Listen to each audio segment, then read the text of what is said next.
Okay, so I think we are live on YouTube.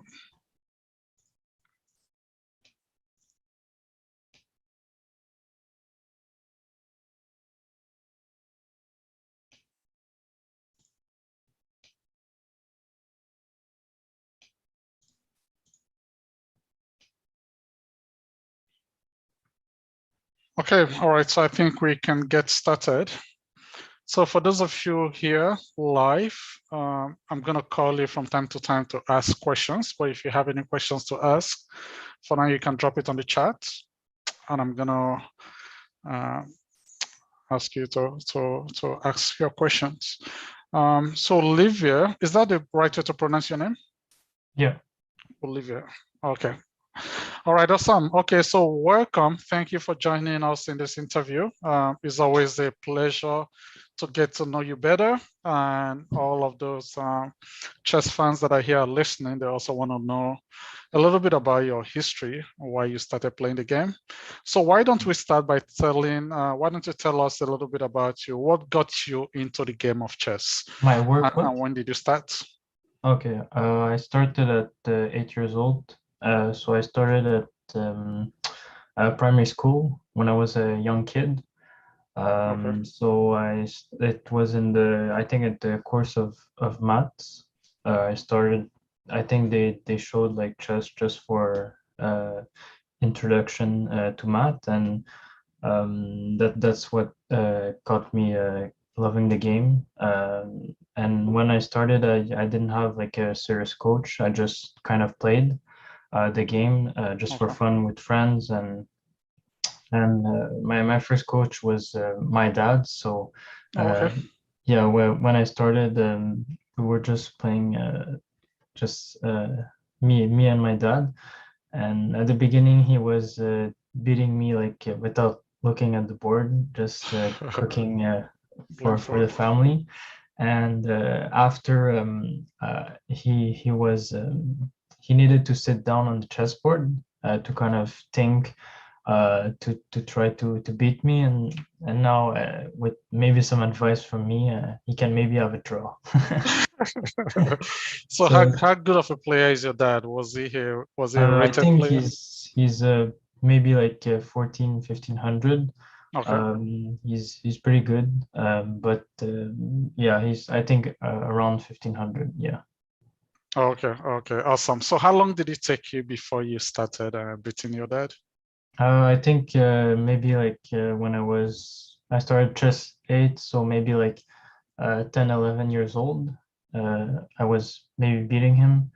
And then I had a couple of coaches at the primary school. So I went to École Saint-Joseph, which was a private primary school in Montreal. Okay. So I had a couple of coaches there, and Échec et Math, so a chess and math association. I had That's right. Gilbert Delille and some other ones, which they taught me a lot of chess. Yeah. And later after when I was like maybe like 11, I think I had my coach Lafong, the FIDE master Lafong. That's right. Yeah. Um, Yeah. yeah, and he was my coach until I was international master. So up until I think August 2020, if I'm not mistaken. Yeah, Yeah. when I got the IM, he was my coach. So pretty long, a pretty good relationship with him. Yeah. That's awesome. That's awesome. And I remember how excited he was when you got your final norm to Yeah. become an IM. And we're going to talk a little bit about that later. Okay. So when did you start playing competitive chess? When did you start playing in tournaments? Maybe you can share some of that story. Yeah, completely. I played some just like small tournaments in my school, but Okay. more seriously, I think uh, when I was 11, maybe I started serious chess tournaments. I didn't go to like big chess tournaments like throughout my whole career, but I went once to the WICC in 2011. Okay. I won the CYCC. I think, yeah. And I went to the World Youth Chess Championship, and when I look back, there was a lot of strong players that are now like pretty much GMs, like Aryan Tari, which is 2650, Kartikeyan Murali, which is strong GM from India. I think Aravind Chitabram also was there. So, and Benjamin Glendura, who I think studies in St. Louis, a GM from Honduras. So there was there were all like 2100 like me, but the difference is that they're now like pretty strong GMs and international master. But yeah, they like most of them they do it like full time. So yeah, yeah. Oh, that's interesting. So going back to your chess career, I know you talked a little bit about how your dad introduced you to the game and some of the support you got from your coaches in your elementary school days. So how important was it for you to have coaches? How did that help you improve your game? Yeah, I think there's many like philosophy in chess that I know some players like Zhang Yangyu, which is strong FIDE master from Montreal.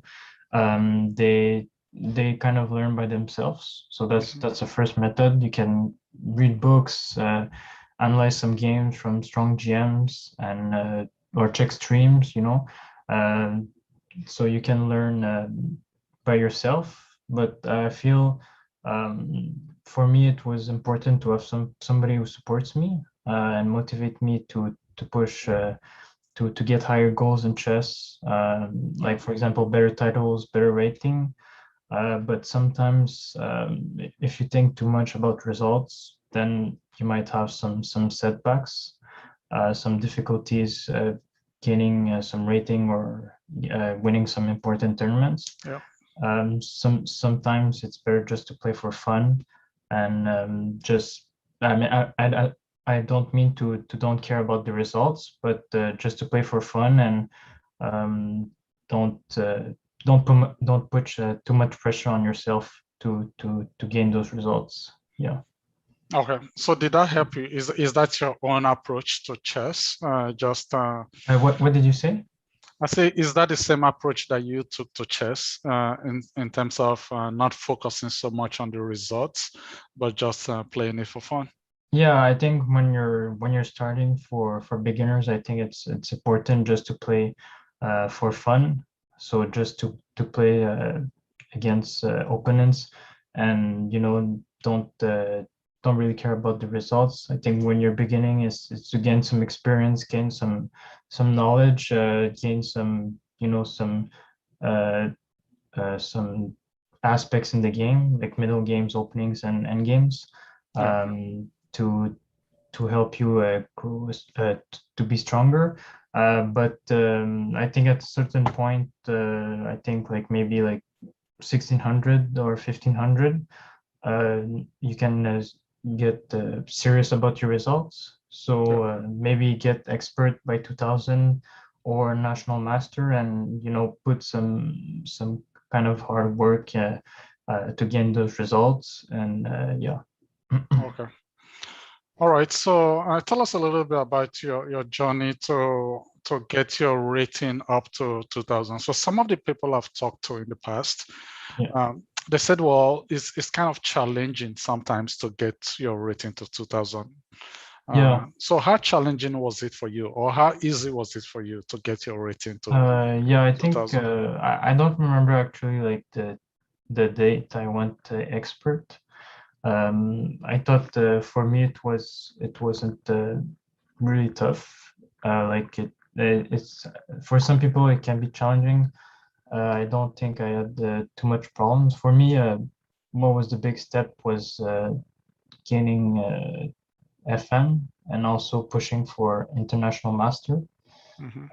Because I think at some point I was really close at 2380 FIDE, and then I said I dropped like 150 points FIDE in That's a lot. so I dropped to 2200 like 40, and I was pretty pretty sad to get an IM, but I didn't give up, and I got it somehow. Well, that must be very discouraging for you to drop Yeah, 150 points when you were so close to getting your IM. So let's talk a little bit about that, because what I find with young players, anytime they hit a roadblock, anytime they hit some challenges, they tend to give up. So what was your mental state like? Why was it that you did not give up, and what kept you going? yeah. So I think an important aspect to just grow your game or your rating is to kind of fix your mistakes. Some players they just play and they just check with the engine and they're like, okay, this is my mistake, right? But you have to sit at a chessboard and look deeply, like, okay, what aspects in the game did I just didn't play well? Maybe it was the opening you got crushed, or maybe it was just the end game which you got outplayed in an equal position, maybe. Hmm. So kind of fix your mistakes, I think, is a key to succeed in chess. Yeah. Yeah. So Okay. like for example, I don't know, like uh, you you gotta play in an equal end game, right? You can study the finals with your coaches, put some preset positions in the board, like on the chessboard, and then analyze like, okay, well, what are my plans here in the end game, and what moves can I start with to kind of fix those mistakes. I think Yeah. by fixing like small mistakes, even if it's not like a big one, I think it's important to succeed in chess. Yeah. Okay. All right. And I think that's a good advice for people to not just rely. I mean, engines are good, but you're saying Yeah. that you don't always have to rely on engines. It's good to put the board in front of you and think about where you went wrong and some of the mistakes you need to fix going forward. I think that's important advice for sure. And so let's talk about your journey to getting your IM. I know it's always a challenge getting your IM norms, particularly because we don't have a lot of IM norm tournaments here in Canada. Yeah. So what was it like to get your first? When did you get your first IM norm, and what was that like? 2015 at the Montreal kind of it's called the Cup. So Okay, it's like the invitational, not an invitational, but it's called the invitational tournament. Was the okay, Francophonie, okay, which is every year it's all the countries that speak French, mostly in Europe and with Quebec. So the my first norm, I think I was only 2150 FIDE when I did it, so it was mm, pretty good. And at this same tournament, I became a FIDE master actually because oh wow, it's called the K factor in FIDE. So I mm-hmm, was K40, so I gained a lot of points. mm. I scored, I think, 6 or 6.5 out of 9, Oh and I wow, was that's only impressive. yeah 2100. So I drew Alexandre Siège, the strong GM from here. Mm-hmm, I drew Maxime Dlugi, which is a blitz bullet specialist. I think I beat Fi Rakatamo, which is a strong IM from Madagascar. mm-hmm, And I beat David Cummings, which is IM from Canada also. yeah, yeah, Um, Pretty much like these wins were pretty lucky, especially against Fee. I was pretty much losing in in all of the games, but I managed to kind of fight till the end. Yeah, against Logi also, I was pretty much lost. I had like 3 pounds down, and I managed to come back. And mm, it was I got my norm at the eighth round when my opponent who was a GM who was scared of me because I was drawing and beating all those strong IMs and GMs. yeah, yeah, And at round 8, Sammy Shoker with a strong GM, he offered me a draw in round 8 because it was like for the prize money. So that's right. if I beat him, he will be like in serious pressure. So he offered me a draw, and a draw will secure IM norm. So Oh, wow. I couldn't I couldn't You couldn't refuse the. resist that. Okay, wonderful. Yeah, and in the last round I lost to GM from France, Edouard Romain, which is strong Okay. GM, Mm. 26 something, and in a Benoni, and I almost had a draw. So it was kind of crazy tournament. Yeah. Wow, that's really impressive. So in the same tournament, you got your FM and you got your Yeah. IM norm, your first I IM crossed, norm. I think, 23 FIDE. Wonderful. Yeah. That's good. That's good. What about your second IM? When did you get your second IM norm? My second one was, I think, 2017 or 18 at the La France tournament before COVID. So it was the Montreal Chess Classic. I got my second norm. I scored 6.5 out of 9. Hmm, So I drew 4 and I win 5. I wonderful. think it was a pretty good tournament because I didn't have a loss, and I clinched the norm with FIDE Master Dagger Ragnarsson, which is a FM from Iceland, Hmm. also with the Chess Bros. So yeah, I think my best norm, I think, was the third one. And after the first one and the second one, I think, because in my second one, I think it was pretty still impressive, but I think when you obtain a norm, IM or GM, I think it's pretty much more impressive when you play a lot of GMs or That's right. IMs.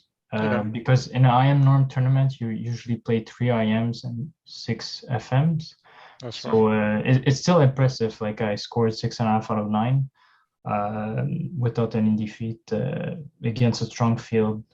Annie Wang, I think, was there. Dagger, Zhong Yang. Yeah.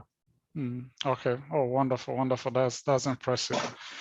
So tell us about the third one. I think the third one was really special because Yeah, if I recall, that was a tournament was it in the US or Europe? yeah. It was the US Master, which uh, I went with Zachary Dukic. Hmm.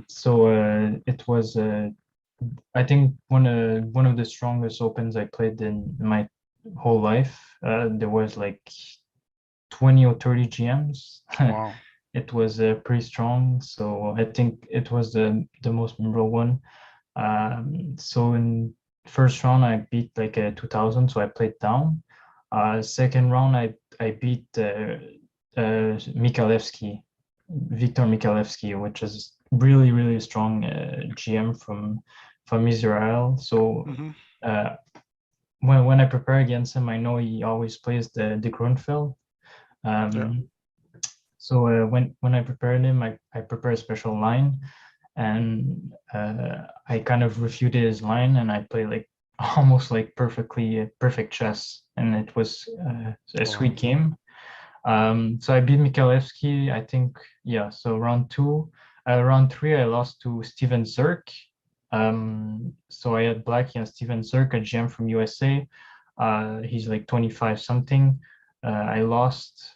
I think I could have exchanged 2 knights for rook and pawn, but usually the 2 knights are better in general. But I should have done it, and it was I had the okay position, and then he outplayed me in the end game. So Mm. I lost to Steven Zerk.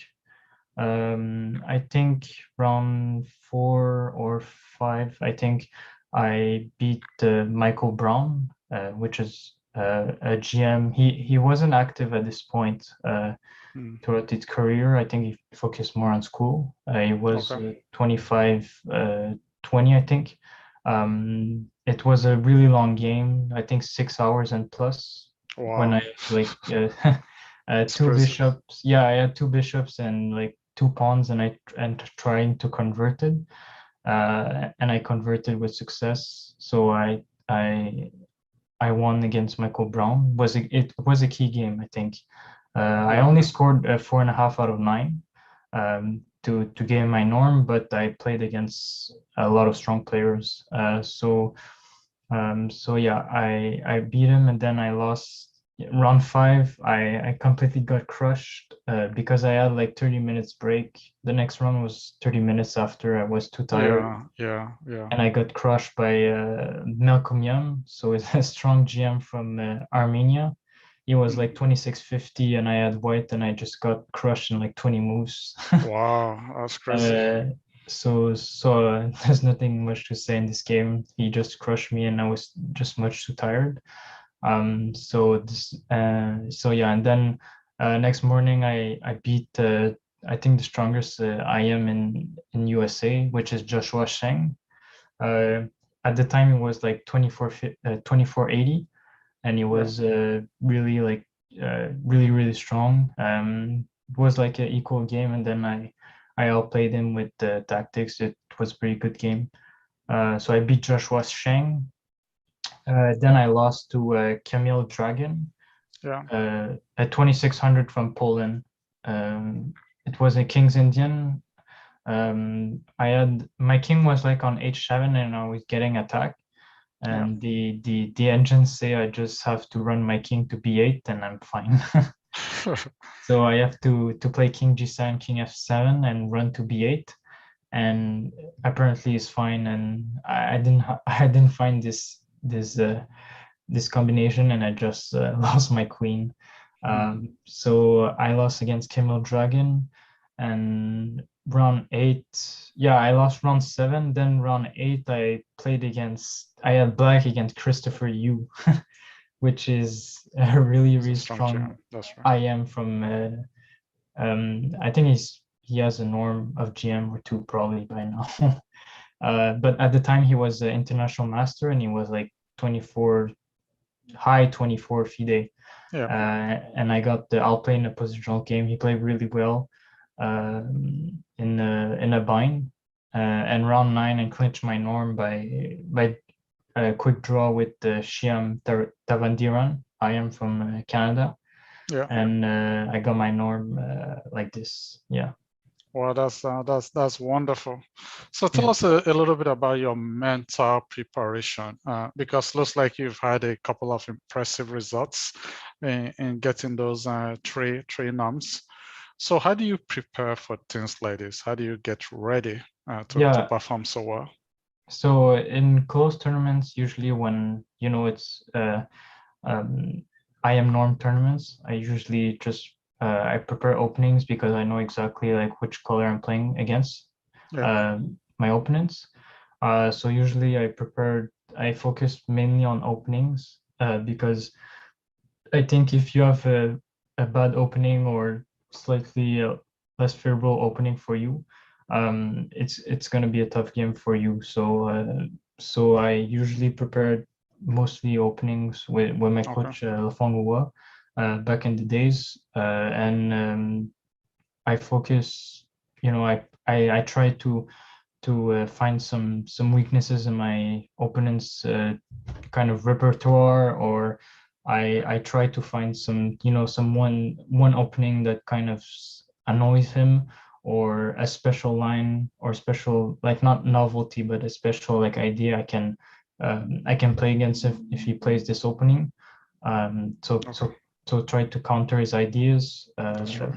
Yeah, but in open tournaments, I usually don't prepare much because I don't know my opponents. But when I That's do, right.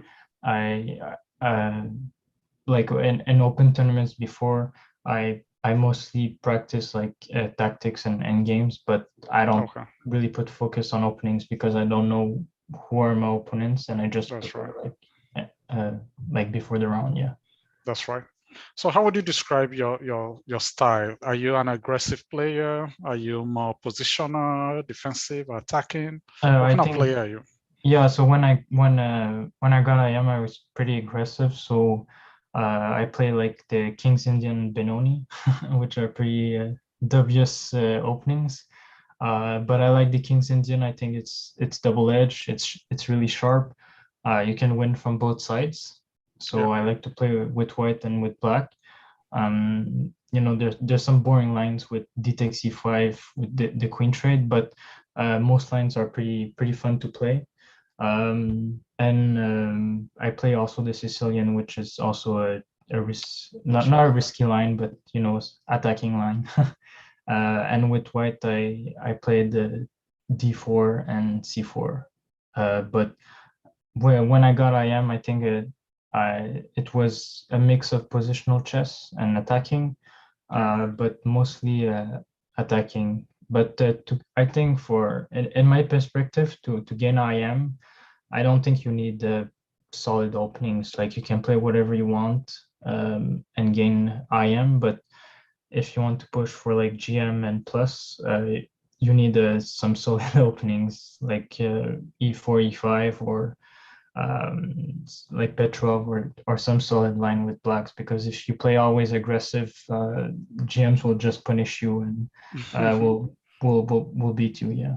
Yeah. I know. You got to advance or grow at some point. So that's good. I think that is really encouraging. That if you want to get to the IM level, Yeah. it is really achievable. Just based on what you're saying, you just have to prepare and focus on certain things. Yeah, I don't think So you need the solid openings to that's be right. IM. Okay. Like Mark Plotkin, who gained IM just That's before right. COVID. Yeah. He also played some really attacking lines, so I don't think you need some solid repertoire, but you can gain IM by having a solid repertoire also. That's right. But I think for openings you can just I don't mean like play like really aggressive, but you can play some attacking lines with either colors, and still get IM, I think. That's Yeah. right. That's right. So what's your vision going forward?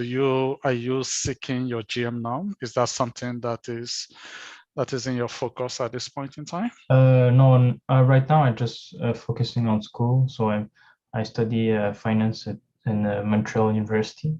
It's called UCAM. Okay, I'm not. Maybe in the future I'll try, but right now I'm not really trying because of COVID. that's right. The problem in Montreal is that there's not a lot of tournaments. I mean, there was a couple online, but to gain GM, there wasn't tournaments.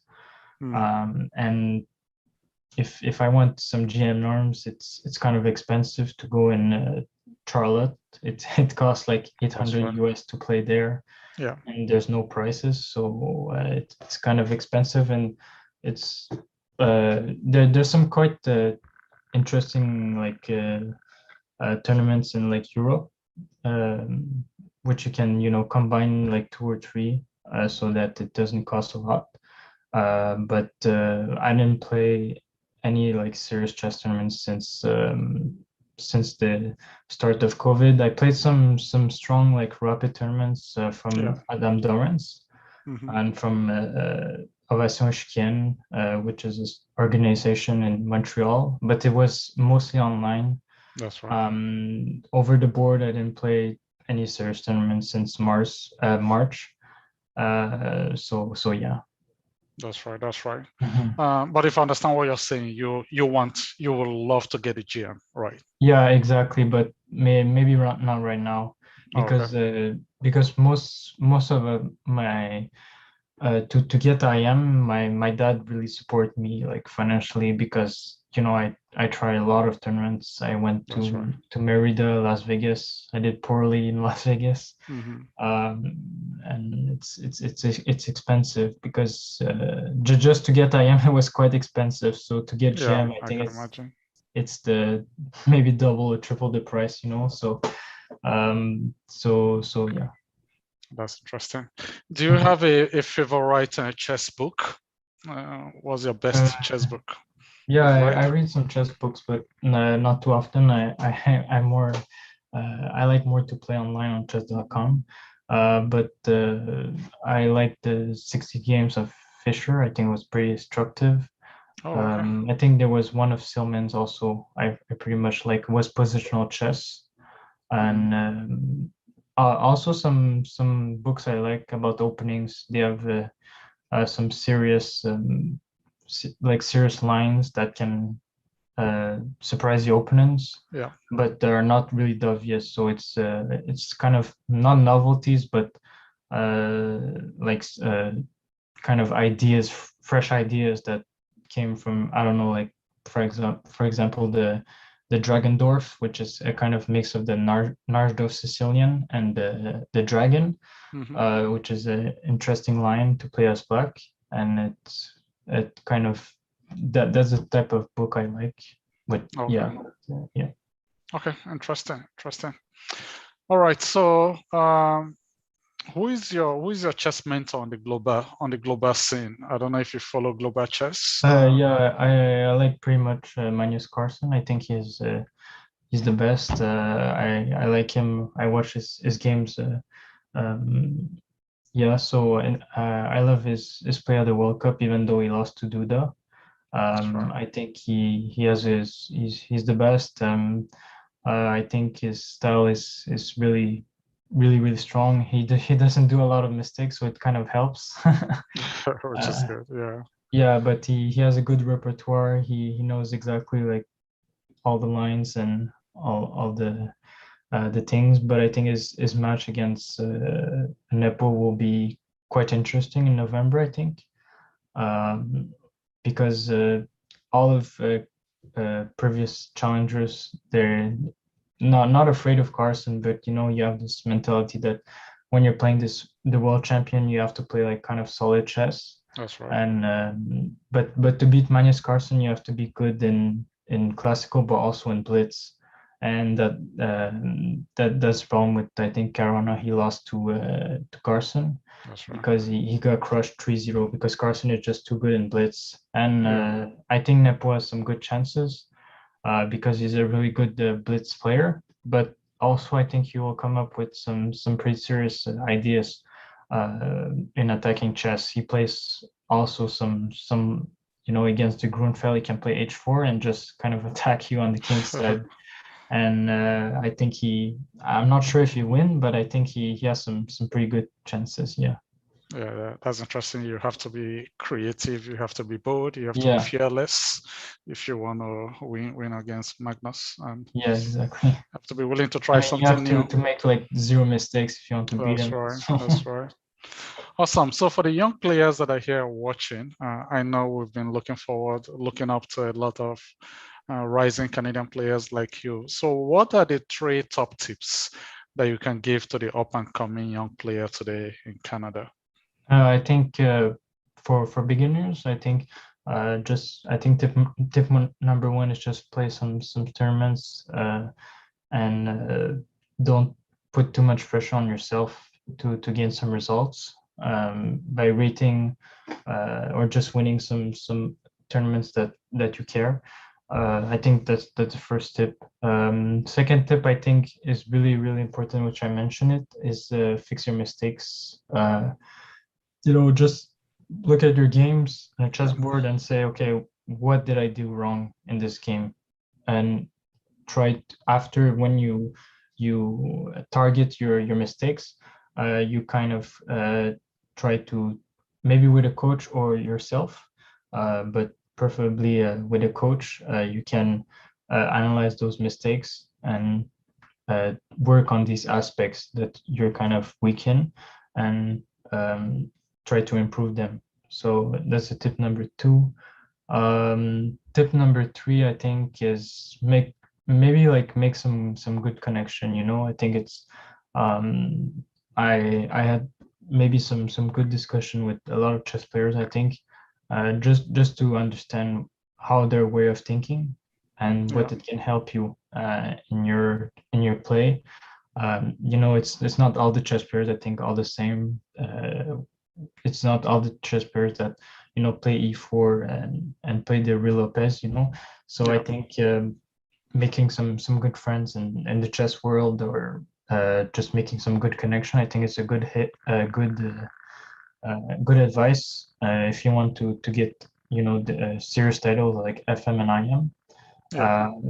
Just to know like how they think, and maybe how you can take one of these elements of how they think and incorporate in your way of thinking, in maybe just not just a game, but just like, for example, in end games or middle games. Yeah.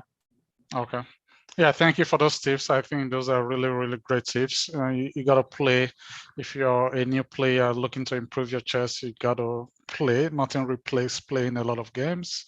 Yeah. As much as you can, competing in tournaments. You got to learn how to be self-critical of your games, how to analyze your games, find your mistakes, hopefully get a coach to help you spot some of your blind spots.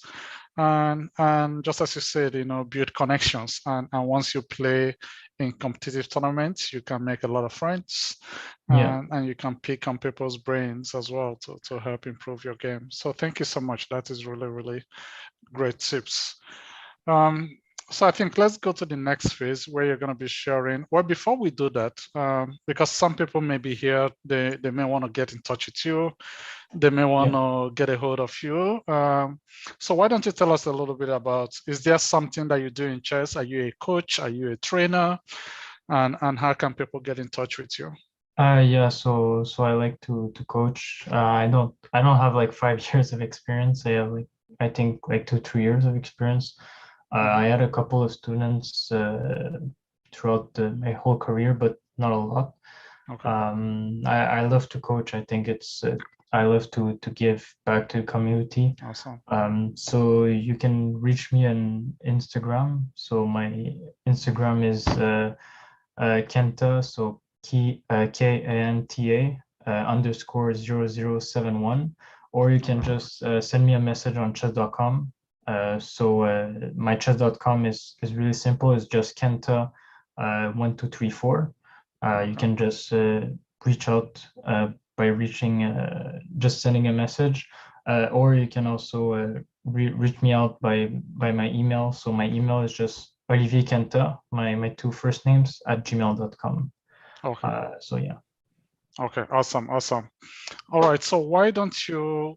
I think you have a game to share with us to analyze. So why you do that? For those of you that are here, if you have any questions, please let me know. You can put it in the chat, and we can ask Olivia review those questions later. But for now, I think you can go ahead and tell us a little bit about this game, and let's watch it. Okay. Do you see my screen? Or yes, we can see it. Okay, good. So this game I was black against a strong GM from Canada. So it was Bator Sambwev. So just brief story. I used to always lose against him. This was my first victory against him. I was 23-11, and just to give you a quick advice, just to never give up. I had 18 defeats against him in slow games, just before to beat him. So it was 18 tough losses, but just to pay off with a strong win. Just a mental challenge for me to beat him. So it was in a tournament called the Choc des Générations. So it was a concept that a small tournament, so 5 players against 5 players. So it's 5 adults against 5 youngsters. And it was last round of the tournament, so round 5. So there was 2 games going. There was me and another game, and I have to win this game to kind of to put my team on the winning spot and win the whole event, because it was a game points. So it was which team has the most points wins the kind of mini match. So I had black in this game. So we play e4, c5, 92, d6. So the idea of 92, Tom Maroon plays this from Laval, but Bator also plays this. So the idea of 92 is because knight f3, this is the main Sicilian. You can play knight c6, g6, but knight d2 is a subtle idea because you can play g3, bishop g2, but it also has a hidden idea that you can transpose into a normal Sicilian by playing d4, or you can play c3 and d4 and try to create a center with your pawns. So knight d2. I could have played d5, but what I don't like is takes and knight c3, and white gains a tempo on my queen. So I played here d6. He played g3. I flanked also my bishop. So bishop g2, bishop g7, c3, knight f6. So he wants to create a center with his pawns by playing d4. My idea I won't take on d4 because I want to keep the tension in the center of the board. So what I play is I play castle, castle. He plays castle, I play castle back. He plays d4, and I play knight bd7. Because if I go b6, the problem is that he has e5, and the rook on a8 is hanging, and the knight on f6 is hanging also. So I can't play b6 here. I can take, but I don't want to relieve the tension and create a square for his knight, so he can just take back and his knight can fully develop. So by not taking, I kind of limit his knight by not going to the center, so he has to play knight here or knight a3, which is on the edge of the board. With usually knight on the edge of the boards are not really good. So I try to keep the tension by playing knight bd7. If he takes on c5, I can take with the pawn, but I like most taking with the knight, putting pressure on e4, and it's kind of my knights are active, and I can play my bishop after. But he doesn't take. He plays a3, which is a really good move, just to play bishop e3, because in most dragons or Sicilians, white want to play bishop e3, but the problem is that there's always knight g4 attacking the bishop, and you have to lose a tempo going back or going on g5. So he plays h3, which is really good to prevent knight g4. So I play queen c7, developing my queen. He plays bishop e3, putting his pieces on good squares, and he has kind of these two diagonals. Yeah, so I play rook b8. I want to play b6 in the near future, but he always has e5. So to solve this problem, I play rook b8 just to put my rook out of the way, and to prepare maybe b5 and b4, because my play is on the queen side and his play is kind of this in the center on the king side. So I try to gain some space on the queen side, to maybe break his structure or put some pressure on his pieces. So he plays a4, kind of stopping his temporarily, because if I play b5, he just takes, and this pawn is kind of weak. Even if I activate my rook, he can just defend with queen d2, protecting the pawn. So I play a4 and I play b6 here. So the idea of b6 is just to prevent him from pushing his pawn, and to play bishop b7 or bishop a6. So bishop b7 is to attack the pawn on a4 and put my second bishop on fianchetto, and bishop a6 can be an option in some case, because I want to put pressure on the knight on e2, and maybe thinking of taking on d4 and putting pressure in the center. So here he plays knight a3 because, as I told you before, if I take on d4, it frees the c square for his second knight.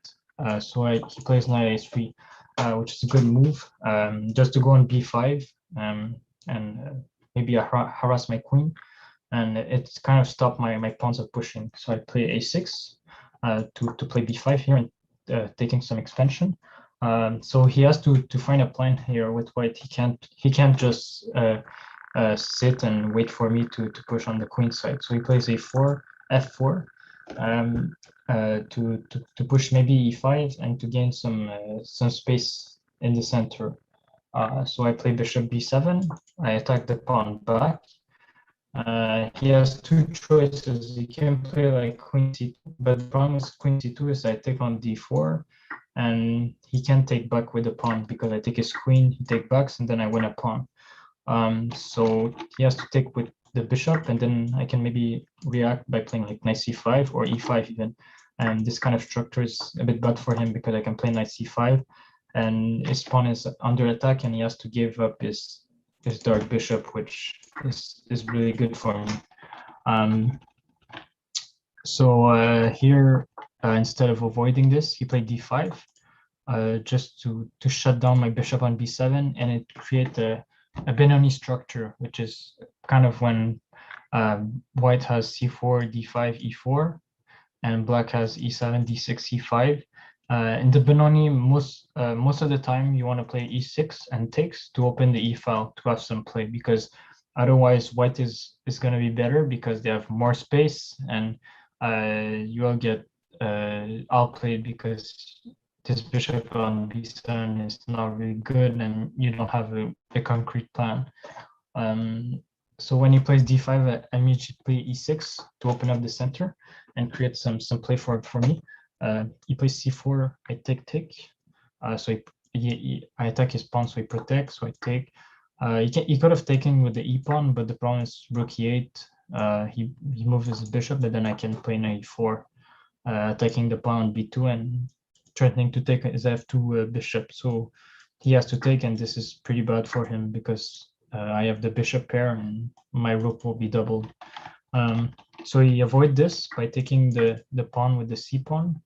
And then I play rook f e8 to attack his pawn on e4. He defends with knight c3. And then I played here a kind of risky move. So I kind of to win this game. And I really want to, to kind of beat him. So I took on e4 with the knight. And it's a kind of risky move because he took back. But my idea was playing f5, and I'm a piece down, but I'll regain my piece because this knight is pinned, because if he moves back on f2, I can take on e3 with my rook, and I gain back my piece. So here we play knight g5 to gain access to the square on e6 for his knight. So he took here on e3. I took back the piece on e3, and he played knight e6. And the problem here is that I don't have many moves. I have rook takes e6 or queen c8. There's only two moves I have. The problem is that if I play queen c8, he has knight c4, and my queen is getting trapped in one move, and my rook is hanging. So for example, if I just take the pawn, he plays knight takes d6, and my queen has no squares. I can't play here, can't play here, can't play on d8, so my queen is trapped. So I'm kind of lost here. So that's why my only move was to play this really aggressive rook takes e6, just sacking equality to have some counterplay like later. So he took. My knight is attacked. I decided to throw a check here to activate my bishop on d4. So he has to move his king somewhere. So he moved his king here. And then I could have played the knight f6, which was maybe a bit better, just to put my knight on e4. And I have to guard this pawn, because if this pawn pushes, he can be dangerous. So I took on g2. He has to take back because his rook is hanging. So he takes back. I put my knight on f6, a good square, to maybe blockade the pawn and maybe gain back his pawn. So right now I'm up a pawn but I'm down equality, so he has one pawn more.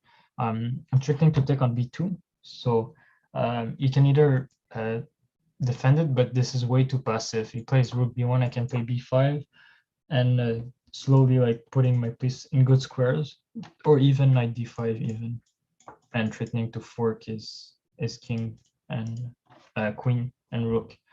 So he played knight c2, which is pretty active move because it protects the e3 squares for forks and attacks the knights. So he gave his pawn to gain some activity. So now I'm 2 pawns up, but he has a rook for knight, so it's kind of equal. But I have a lot of play, because in the long term, if we go into a final, I can have 3 passed pawns, which is really good with the coordinated with the bishop and knight and the rook behind the pawns. So I play bishop c3. It's my only square, because if I play here, it just takes, and takes, and he's winning here. So I play bishop c3, rook b3. I won't play my bishop here because it's kind of passive, so I decide to defend with the knight. He plays queen d5, threatening to push the pawn with check, discovery. So I have to kind of care, and I have to trade queens here. Here he played a really good move, which is knight e3. Because if I take, he takes back, he attacks my bishop and the pawn, and my position will collapse here. So if I take, I'm losing. So I cannot take his queen.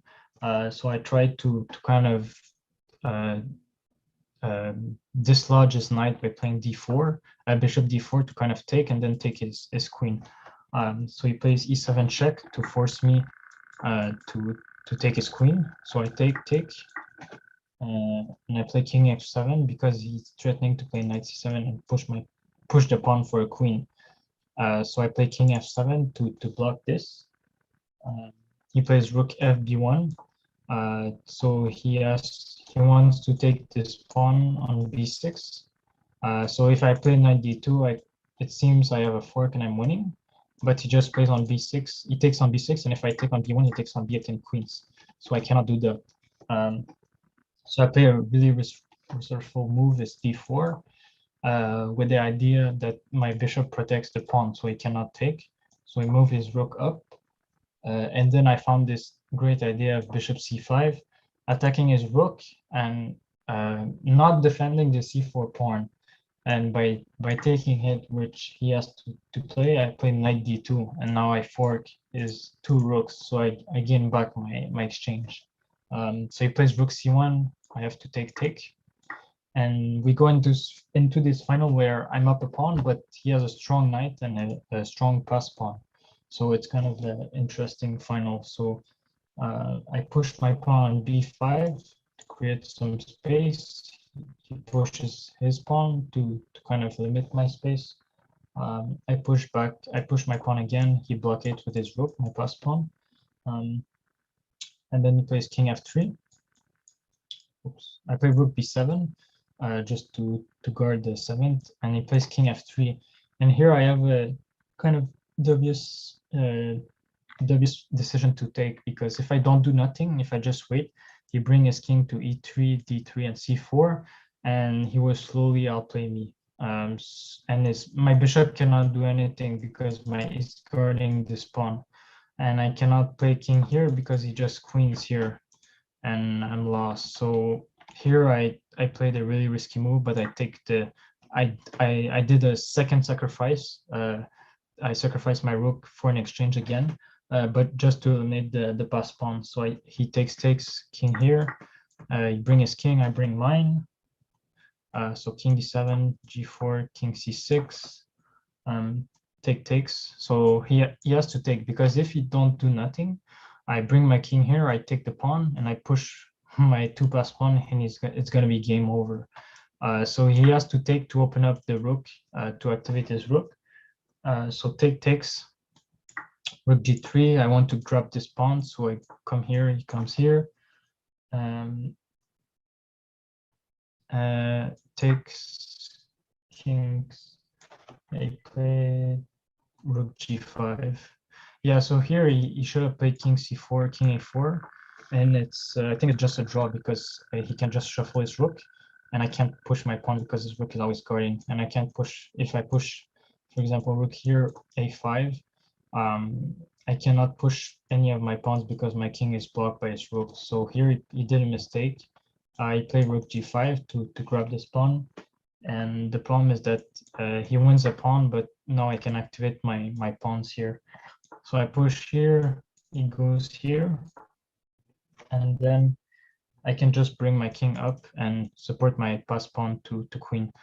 So it's important in chess when, for example, you queen first with checks. You'll see after that we both queen, but the difference is that I queen first, so I have the momentum, and I can do checks with my queen. So that's exactly what happened. So he plays f5. He wants to queen his pawn, but I want to queen mine. So I push here. He plays king c3, king a2. So, oops, not here. No, I play king a2 first. So king a2. king c3, b2, rook d2, and I have to protect my pawn because he's threatening to take, so I have to protect it. And then he plays f6, king a1, because I'm pinned right now, so I want to queen. So I put my king up.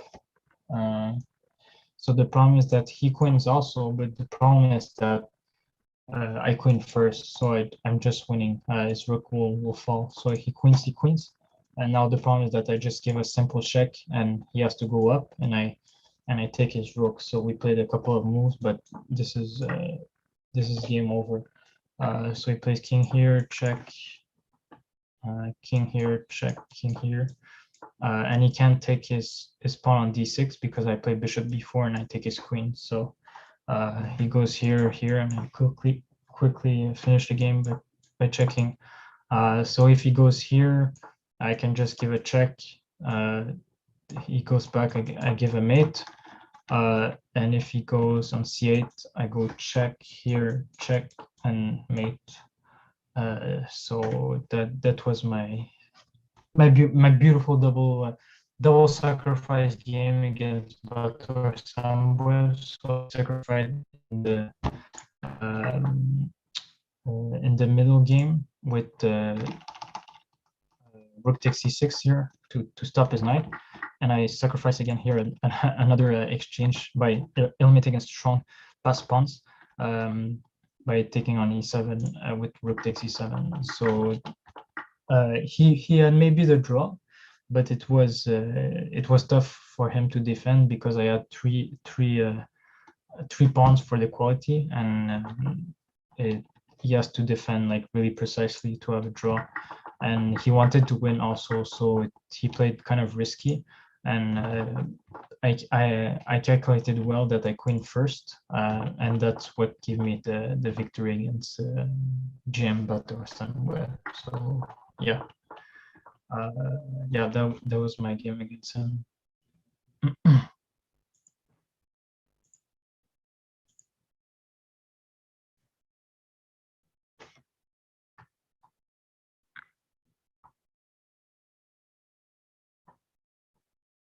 Are you there, Ken Green? Or are you gone?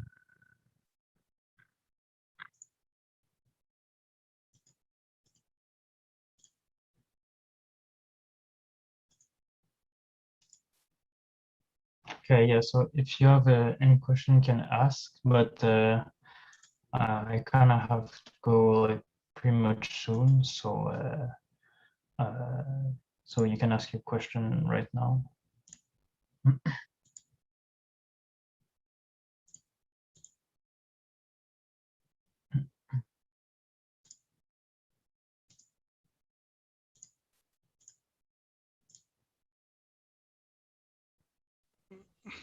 Okay, all right, thank you for that. I don't think I see any questions in the chat.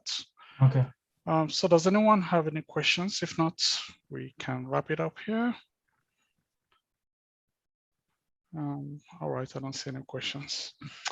Okay, all right, thank you so much for that. That was a beautiful game, and thank you for the interview, for sharing your story.